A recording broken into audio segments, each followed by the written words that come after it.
This is my Fortnite movie, Sergeant Drake, which released on May 23rd last year. Now, production was a long and grueling process, but now that it's been over a year since production began, here's the behind the scenes, from the first concept to the final cut.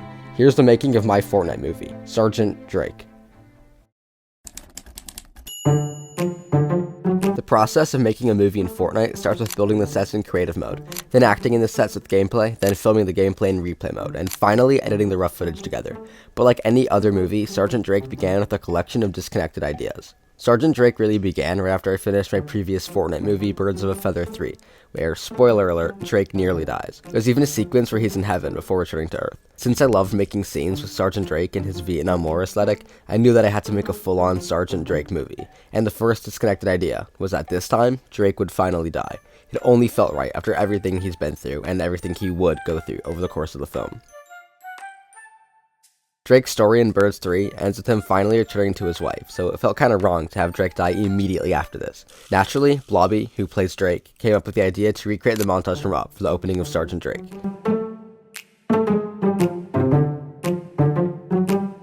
So, the plan was that after the death of Drake's wife, he would be depressed and he'd feel like his life is meaningless, allowing him to sacrifice himself at the end of the movie. At first, I wanted Sergeant Drake to take place in the Midwest, because I thought that'd be a good setting for a summer blockbuster, but Blobby insisted that the movie took place in a Vietnam-like jungle, inspired by the opening scene of Birds 3. And much like the opening scene of Birds 3, I drew heavy inspiration from famous Vietnam War movies and summer blockbusters to capture Hollywood's Vietnam War, military, and summer aesthetics. I also did heavy research on the real Vietnam War and the counterculture of the 60s to solidify the aesthetic I wanted consistent in Sergeant Drake. I feel like a US history teacher saying all this. I had this image in my mind of red, white, and blue fireworks in the jungle at a military base. This was the first concept I had for the jungle scenes. I decided that the movie would take place over 4th of July, and the US soldiers would have a celebration at their base in the jungle. While the US soldiers were passed out, or asleep I guess, the enemy soldiers would ambush the base. I wanted to recreate the scene from Black Panther where Drake kills the enemy soldiers. This concept would later become the iconic American Pie scene, where Drake's platoon burns down the jungle village and is later ambushed in their sleep. One of my favorite scenes from the finished movie.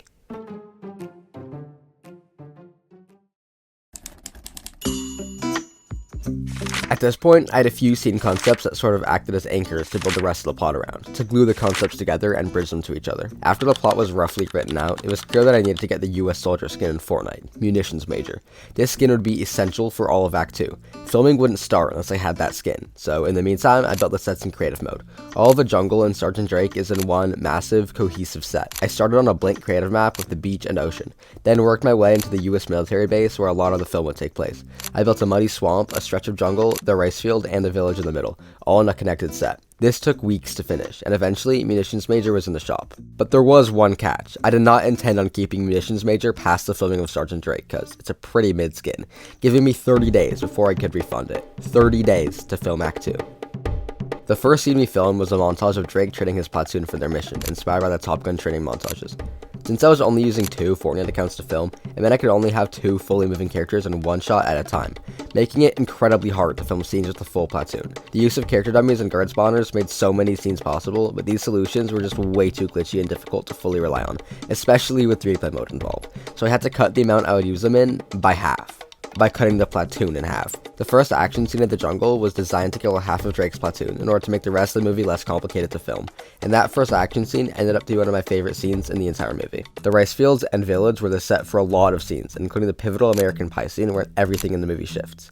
What happens in this scene is the US soldiers burn down a village to alert Lieutenant Sash, but they get a little carried away and they burn the entire village down to the ground like savages. They burn the rice field too, and they drink guzzle juice until they pass out. The scene shows the good guys making a mistake. The platoon gets carried away, and they burn down the entire village, and Drake doesn't even stop them. Their unnecessary destruction cost them their lives. And you can see Drake's guilt when he stands over yet another grave. He feels like it's all his fault, his wife, now his platoon. But being the superhuman action hero that he is, Drake trudges on into the jungle, but this time, alone.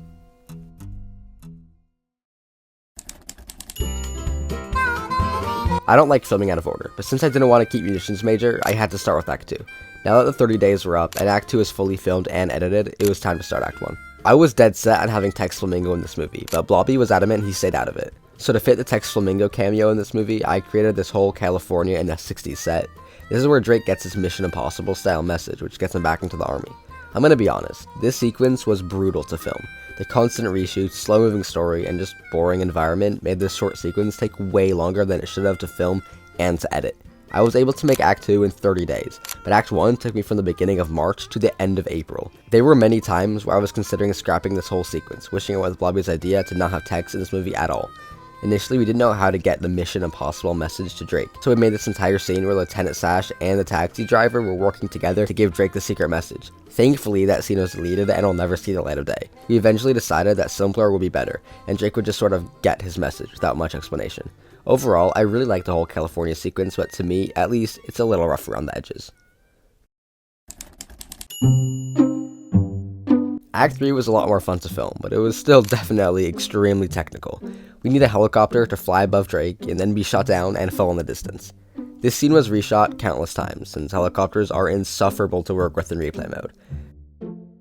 The scene when Drake infiltrates the enemy base was extraordinarily technical. It took a while to get the stealth and combat scenes to not look like Fortnite. I relied a lot on camera shake and close-ups to really sell the idea that Drake was actually fighting and being fought.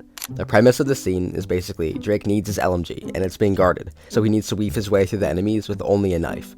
For the moment that Drake gets his LMG back, it can't just be he picks it up. It has to be cool, it has to be epic. So the scene when Drake jumps out of the explosion was made to be the climax of this sequence. It's a classic action hero trope. It was incredibly hard to get the perfect shot, but I think it turned out pretty good. To sort of make it clear that Drake was not unscathed throughout all of this, he was shot at least twice in the sequence alone. I overlaid some gunshot wounds and blood spatters, which I think looks pretty good.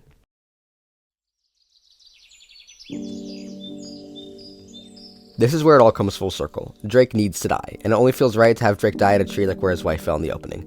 I literally copied the exact tree and the hill from the other set and pasted it next to the enemy base. Filming this scene felt so surreal. Everything has been building up to this scene since production began. Just like his wife, Drake falls on the way up the hill. He crawls to the tree, knowing that he can't die halfway up. Drake pushes and finally rests under the tree just like he used to with his wife. He watches the sunrise. He completed his mission. It'd be anticlimactic if Drake just died. We need to show his legacy. We had Drake facing toward the right side of the screen, which is sort of looking toward the future, as opposed to when Drake almost says in Birds 3, where he looks toward the left side of the screen, kind of at his past. In Birds 3, he sees a montage of his life, like a highlight reel sort of. But in Sergeant Drake, when he's looking at the future, he sees a montage of his legacy. He sees citizens doing normal things, having a barbecue, fishing off a dock, riding down the street. These ordinary experiences that are all taken for granted would be impossible if Drake didn't fight with every last ounce of courage that he had. At this point, Drake has nothing to go back to.